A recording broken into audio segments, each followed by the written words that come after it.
Today we're talking about how to shoot photo video Whoa. at a wedding and hitting potholes here. It's something that I don't think a lot of people do, and I don't know necessarily why. I think it's nervousness. I talk to a lot of brides, grooms, and photographers about their reservation when it comes to hiring me. They're like, how do you do everything? How do you do both? How do you capture those important moments that need to be captured with both? What do you mean it's only you and maybe one other person? The answer is technology. Yeah. Yeah. I think the answer is technology and knowing what to prioritize, what to capture in either medium. Yes. And I think there are ways that you can also do both kind of at the same time. If you wanted to mount like a point and shoot Sony RX100V to your hot shoe, that's how you get a wide shot of the first kiss. And then you can do the photography for it. Or you just bring somebody in that just kind of like when we work together, that if I'm photographing the first kiss, you're usually rolling video on it. Like that, even though it's an important moment, we don't need like 2 angles of photo coverage and 2 angles of video coverage on it. It's Absolutely just not. Yeah. one picture. Here's another thing that I don't know if it's my personal preference. So for when I photograph weddings, I always do prioritize photography first. But I personally think that the video is, I think, more important and tells the story better. And I think my couples would agree. I don't think anybody agrees with that statement Before the wedding. Yes. But I think when they get their video back and they get their photos back, I think that the video has a lot of value and it's watched a lot of times. And I think that the photos are looked at for just like, I don't know, like almost like the documenting moments. Like the family photos I know get printed a lot and sold, and like the couple of the photo of the couple like side by side smiling facing the camera, that sells a lot. And maybe they post like 5-10 others to like Instagram over the year. Maybe they print a couple, but I think that the video has a lot more value. I don't know if the industry is going to switch to that, if that will ever be a common belief held by everybody. But as somebody that shot a lot of photo video, I personally find a lot more end value in the video. And your couples tell you that too. They say, I've watched the video a million times. My favorite response is by a dude named Jason Chang. He actually got married at Langdon Hall that we just left. And his response was, my grandma says the video's dirty. And I was like, that's an awesome testimonial. Not gonna put like dirty as in like a positive, like, oh, okay, so like good. Badass, yeah, like dope. And it was just like the funniest thing. I'm like, I feel like your grandma didn't say that, but it's but it's awesome. Gam Gam said it was Liddy. But I don't know, like everybody, I think, and I don't want to say that like my photography coverage isn't strong, because I think it is, but I think in comparison to how a video tells a story, I think that it almost makes the photography coverage like a little bit less. So one thing, how do you balance doing both? Quite literally, I do process? both. So the important moments like the kiss, or like the first look, or moments that you can only capture once, that are happening and there's no redo. Yeah. I literally have 2 cameras strapped to my body at all times, with the harness system that I use. Do you wear a GoPro on your head? I could. I wouldn't. I wouldn't. I don't know if that's wedding appropriate. That doesn't look attractive.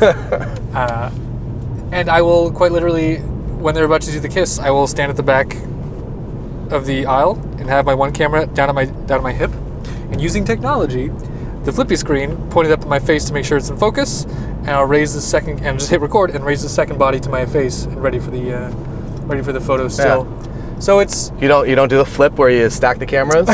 I've seen that done. I've done it. Yeah, it's worked. There. Did it work? Yeah. Okay. It's like really only the first kiss is like the only moment, and also I find that if I don't include the first kiss in the video, nobody cares. Like that's not a thing that they're like, wow, cool, we kissed, like wicked. It's not a moment that needs to definitely be captured. It's something that they want to prioritize beforehand, though. It's something that they think they need. Yeah, and they want to know that you have it covered. Yeah. But in the end, when they watch the video, they probably will not care. At least my couples, maybe if you're shooting like a wedding with a lot of traditional elements, maybe it is super important to have all of those elements. But we're shooting, I would say, like the cliche North American, like just wedding, like white bread wedding. That's pretty much, I would say, similar. And I would say that our ceremonies, it's super rare for me to have a ceremony that's longer than 15 minutes. Yep. Absolutely. If it's also rare for me to be in a church, I'm going to say I have 60 weddings so far this year.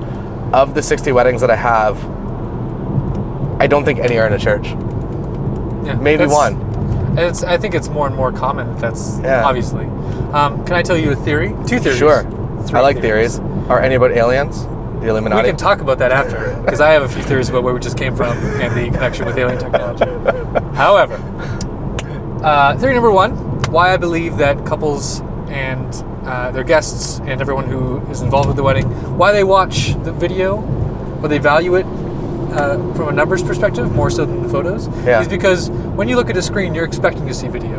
You expect to see moving pictures. You expect to see something that it's basically television. So they're going to more apt to watch and value something that's on a screen that's moving, because that's what it's designed for. If I'm sure people printed their photos, the view counts would be a lot higher on those as opposed to video, but you can't. There's no metrics on people's eyeballs when it comes to a printed photo. Yeah. You can't possibly track that. Until Google Glass. We'll talk about that. Eyeball metrics. 10 years. Aliens. Second theory, I think photographers who haven't shot dual don't know how much time they have between photos to actually capture clips. It also depends entirely on the photographer. If I'm just doing photography, I'm so bored now. I'm like, what? I feel like why are you paying me this much money? And some photographers like to sweat and stress themselves out. I think it's also an EQ thing. Where, no, that's not you at all. No, well, I like to be like constantly, like I need to be... No, I mean, if they're just taking photos. Okay. They want to be, whoa. Came from the highway. Wild. Sorry, a rock hit the window.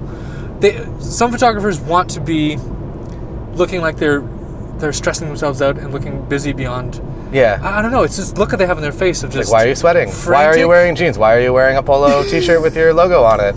Wear a long sleeve dress shirt, you fiend. And I don't understand that. There's an easy way to get photos from a relaxed point of view, but again, that's tomato. Yeah, I think once they actually do it and they see how the quality doesn't have to be affected for both mediums. Yeah, they'd be more open to it. And then I think the way that I got into it was just like when I traveled, I'm like, well, I want to make a video and also I want to come back with some pictures. Mm-hmm. But then when I start coming back with like a really good video, I start taking less pictures because I realized the video that's like reliving kind of moments and energy and experience, whereas the pictures are like, maybe I want something kind of for my wall. But how many of those do I want? I want maybe 2.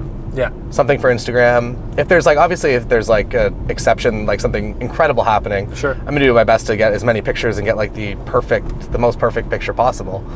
But for the most part, like now I shoot for the video when I'm traveling, and the photography is second. Mm-hmm. And also, as camera technology progresses, I've pulled like a lot of my Instagram photos are actually just video stills.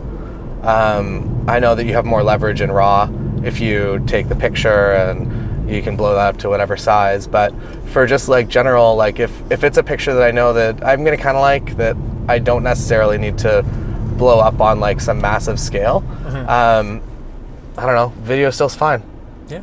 For couples, like I've put video stills in albums before, and as long as you're not trying to do like a full double page, like 24-inch spread, mm-hmm, like that's fine. Like perfect. A 4x6. Yeah. You don't need more than that. Unless it's a pivotal moment. And that's maybe my belief. Maybe my belief is wrong. Maybe everybody does need to be able to print all their photos on billboards. Do you still get people, brides and grooms, asking you how you do both? Is that still a point of contention when you post sales? I disarm it a little bit on my website because I do believe, unless somebody can correct me, that I was the first person to like offer dual coverage, and I think that that's like anywhere in the world. I had not seen anyone do it. I started doing it at a destination wedding where I also did the first GoPro tequila bottle, but it didn't fit my brand, so I didn't want to like really like promote that heavily. The party animal photography. Yeah, and then like a year later somebody did it and it blew up everywhere, and I'm like, oh man, maybe I should like cut it and just put it somewhere to spread the joy and the love of the GoPro tequila bottle. So I did kind of both of those at the same time while also doing photography coverage, and it was just me there. Like it it was just myself that I was there for a wedding day, and because it was a travel wedding, destination wedding in Mexico, I was like, well, when I travel, I like to also take video, so I should do both. Yeah. And then it worked out, and it was shaky because I shot everything with like a 45 millimeter tilt shift and No stabilization. no stabilization. Didn't really understand that. Also, I don't think my camera did like 60p. So I shot everything just at 24, like real life, and it was fine. And I edited, and I liked it. And then I used a bunch of illegal music. I had some Jay-Z in there, which has now been removed from YouTube, unfortunately. But I guess that was another thing, that I was sitting there editing the video, and I was like, oh, this is like kind of fun. I like the way that like the story's coming together. And then we got to like the dancing part, and I was like, well, this seems kind of stupid to like a soft romantic song, because it was like a legitimate party. Yeah. So then came the break to Jay-Z, where we're just yelling like, now tuned into the greatest. I'll leave the bad word out there. And it was like the funniest thing in the world to me. And it was like 3 a.m. I was doing like an edit after the wedding, and it was ready by like 8 a.m. the next day. And it made me laugh so much that I like messaged everybody. I'm like, this is the greatest thing I've ever done in my life. And everyone's like, shut up, it's 3 a.m, go to bed. I'm sleeping. But it was like actually the most, like it brought me happiness in a career that up to that point, like I had fun, and but maybe I was just doing the same thing for like 7 years at that point, because I've been doing this for like 15 years now. So I probably spent like 7 years just doing photography, and then to just like be able to add something and be like, oh no, I'll just do both. To peel back those layers. Yeah, that I was like, what? Experienced every Why weekend, didn't somebody just do this and tell me I could do it? Yeah. That I had to naturally discover it, which is fine. But I don't know. I think it brings an incredible amount of value. It also brings your business a ton of money, because now you're just doing both. They don't have to hire somebody. Yep. And also video is kind of, I think photography is like a thing that you're having a wedding, you have a photographer. If you're having a wedding, do you have a videographer? It's kind of like this extra bonus, which is, I know, something you deal with. Yeah. How do you disarm that? Doing both? No, how do you disarm like people thinking that video, say a couple comes to you just for video, and they're super on the fence with it because it's not something that they need? Yeah. How do you convince them, or do you convince them, or do you just let them figure it out themselves, that if they want it, they want it? I present myself the best way I can. I give them the options. Yeah. Generally, the sales cycle for video happens within, I'm going to say 9 to 6 months from their wedding date. That's when they start to think about things. That's when they hear from their friends that they want to include video in their package, and you should. And so disarming them, I tell them that I'm a photographer as well. I tell them that I understand that being obtrusive is not a priority for their day. They don't want to have someone running in with giant rigs of camera gear. You don't want a 30-foot jib? I want a 30-foot jib. I mean, I would like one, but would I use it? Probably not. I barely use the stabilizer I own. You need to get a dude. Maybe get 2 a dudes. monitor. You need a focus puller. I need an assembly guy. You just need come in with the rig. the live truck in the parking lot. That's right. I need a bunch of triax cable run the night before. It's a nightmare. I need the live truck. Yeah, it'd be great. I need a producer, director. I need a graphics guy. Has that been done? I don't know. It shouldn't be done. Maybe that's the line. Maybe that's the line. If you have to bring in a truck and a satellite dish, maybe you've gone too far. But like, you don't need that anymore. Like, you could do, I guess, like the challenge. You could do a full live edit, a live same day edit, because you don't need to just broadcast live coverage. But you could do that and just put it on the internet, and then same deal, and more distribution because you're not streaming it to. Why stop the internet? Network. You can just you can go anywhere. You have a live truck. You could broadcast it, set up your own network. Anyway. Business ideas. Business By ideas. Tim. Jeez. Start your own TV network. For weddings. That could be a thing. Could that not be a thing? The wedding network? Well, no, that people, essentially the wedding network. That people, like, that's what some people desire. They want to be like that reality show. And if you could do like a live cut reality show, all 14 hours of footage, producer in there making sure things go wrong, giving the photographer the wrong address, which is a thing that they do. If you're ever invited to go on a TV show, make sure you read the contract, because they will do everything in their power to basically sabotage you to create drama in order to like make a better TV show. But what that does is it also kind of makes you the photographer that didn't show up or you were 2 hours late. Meanwhile, they just told you to show up at 10 rather than at 8. Absolutely. And if you handle it really well, they won't air the episode. Yeah, cut you have to around it be that, like, the one shot of you like scratching your head. He doesn't know what he's doing. And they cut to that 4, 5, 6 times, or like they release chickens, and then you're like, I don't know how to do with these chickens. Like, this guy's not doing with chickens. It's the oldest domestic bird we have in existence. What's wrong with him? They release the doves, and it's just a bunch of chickens. And then they'll find footage of you eating like a McChicken or something, and be like, this guy hates chickens. Oh, he hates vegans. This guy. Smear campaign for your business. Yeah, just because you didn't sign their contract. No, I think for video, selling people on video is just about educating them on your approach, and the proof is in the pudding. Let them watch a few of your cuts, and they'll see for themselves what they're missing out on. Yeah, I do get a lot of my couples. I get a lot more questions on who my second is going to be. But it's like it's kind of like it doesn't matter. Like that you have watched videos with clips from my second photographer, and you've seen photos if you've looked at a full gallery from my second photographer, and I don't think that you can tell which are my clips and which are my second photographer's clips. Nope. Here's the thing. Oh, you know this thing. So one day I hired Lindsay's brother to come out and photograph a wedding with me. He's done quite a few weddings. He's a very good photographer. But he's never done video before. He shows up to a wedding, and they didn't have a second hired. I just wanted somebody to hang out with for the day, which is the thing that I do commonly, that it's like, oh, they didn't hire a second, but I'll give you like some money to just like come hang out. So Ryan shows up, and I think it was like the bride's mother was just talking about how like we love your videos that are online, and the couple knows that they did not get a video package. But at this point I'm like, and I start going to the washroom and going through all my emails. I'm like, did they order a video? Like, why are you mentioning video? That you didn't hire video? And it was like super clear. The couple was like, no, we're gonna pass on video. We don't need it, don't want it. And Ryan, I was like, I don't know, man, just figure it out. Like, let's see how you do. Yeah, you handed him a body with a 50mm lens. And that was all he used all day. And just like, here's how you do it, live view, here's record. I think it was an aperture priority. And just set it to 60p and just do what you would usually do, taking pics. Now, just frame take some videos. Actually, that video, that full wedding day is online. I'll put a link to it somewhere here. Caption here. So if you see Ryan out the side of my camera making a video handheld with he was shooting on a 35, I think. Was it? Cropped into DX. Okay, so it was like a 50. So it was a 50 equivalent, but it had stabilization. And he made this like beautiful wedding film, and he himself, like a lot of it was in the edit that he shot, like, I don't know, like any first time person doing anything, you way overshoot it.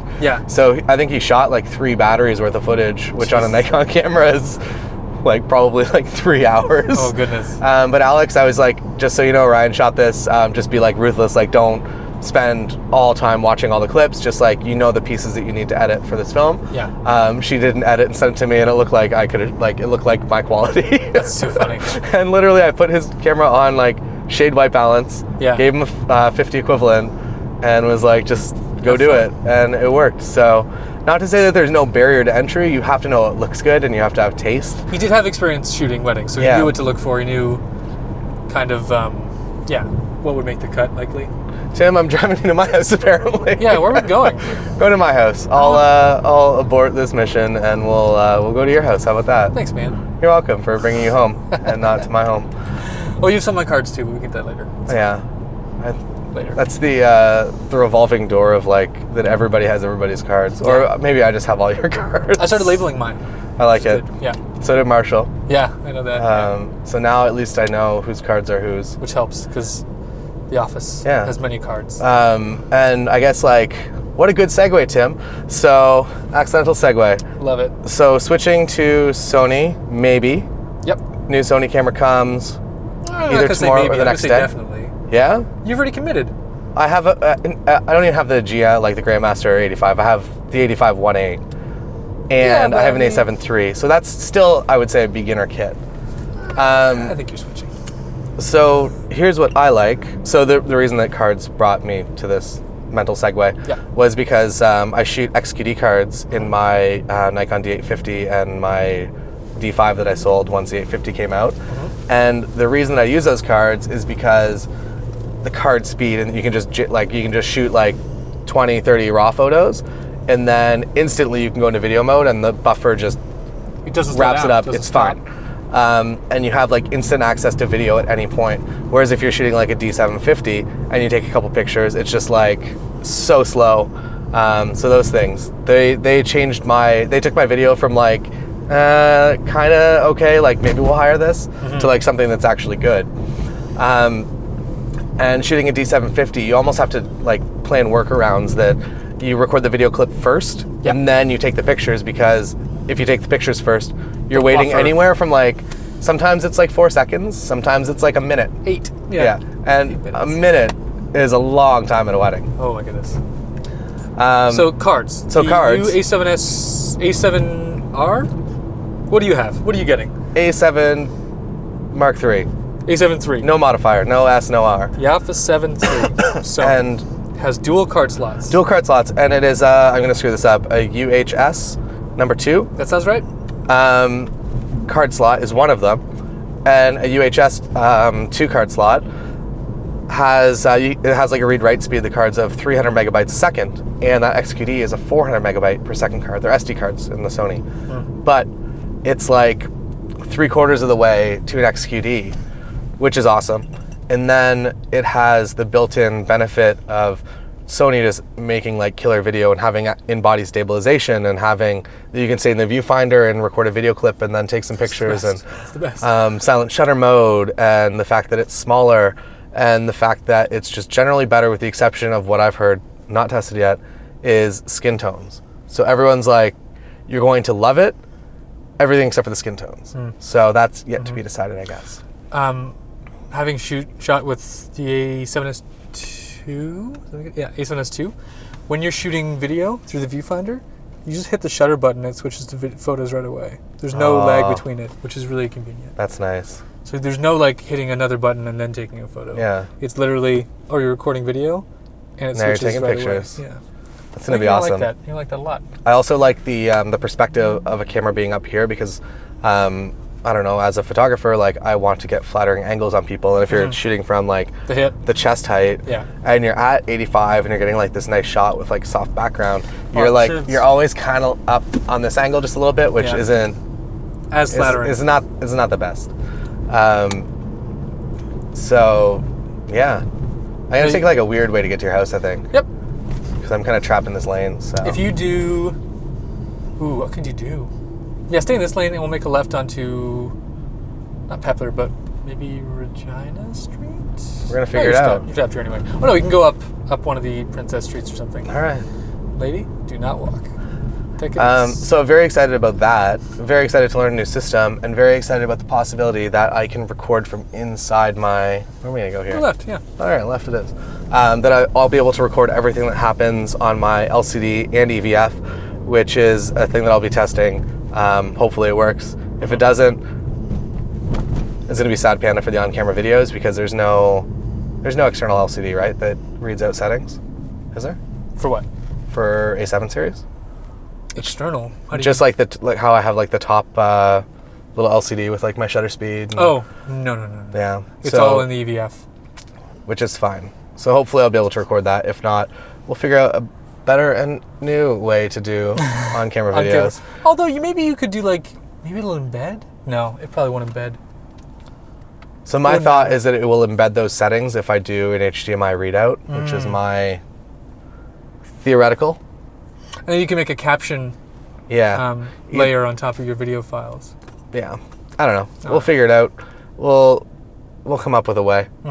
But yeah, excited to be able to do that. Any tips you have for somebody that maybe hasn't shot a wedding video yet? That they're like, maybe that sounds like a thing that I should do, either to push my creativity or to make more money. The one thing I started when I started doing both was capture everything I took a photo of. Basically, I shot video of, Yeah. and from that you will learn what you actually put into the final edit of the video. Yeah. Because 90% of that stuff you don't.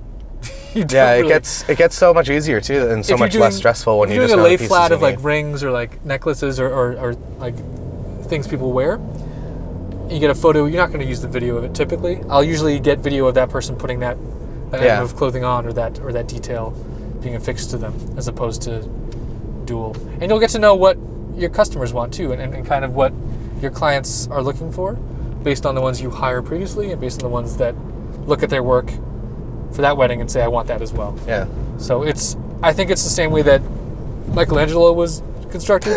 You just have a big slab of stone and you chip away at it slowly and you'll get to some, I'm not trying to be That was poetic, that was man. pretty That's too poetic, pretty I'm deep. over it. Wow. It's hot in this car. Yeah, it is kind of warm. We'll turn the air conditioning up. All right, that is all for today. I do actually have a full course on creating a highlight film. Didn't intend to promote that, but I will put a link in the description below. And it's I'm at a destination wedding, and it's on-camera video the entire day, plus everything that I did prior to that to get to the point to create things, and also all the editing and everything like that. So if you're interested in making a highlight film, that is my entire start to finish process of it. Yeah. It's groovy. And if you're interested in weekly updates from Taylor Jackson, head on down to his Patreon. Get yourself a membership. What's the cost for starting? It is $10 a month That's a deal. for all of the videos, all of the content. A new video every Monday. Every Monday. Thanks for being my sales associate here, Tim. I hope that we can put some twangy. Got that Alabama vibe. Twang. No, it's a good investment. I think Patreon's a fantastic platform, and I think what you have to offer a lot of photographers want, even if they don't know it yet. Yeah, Similar to brides and grooms not knowing they want video and photo. exactly. Until next time. See you on the next time.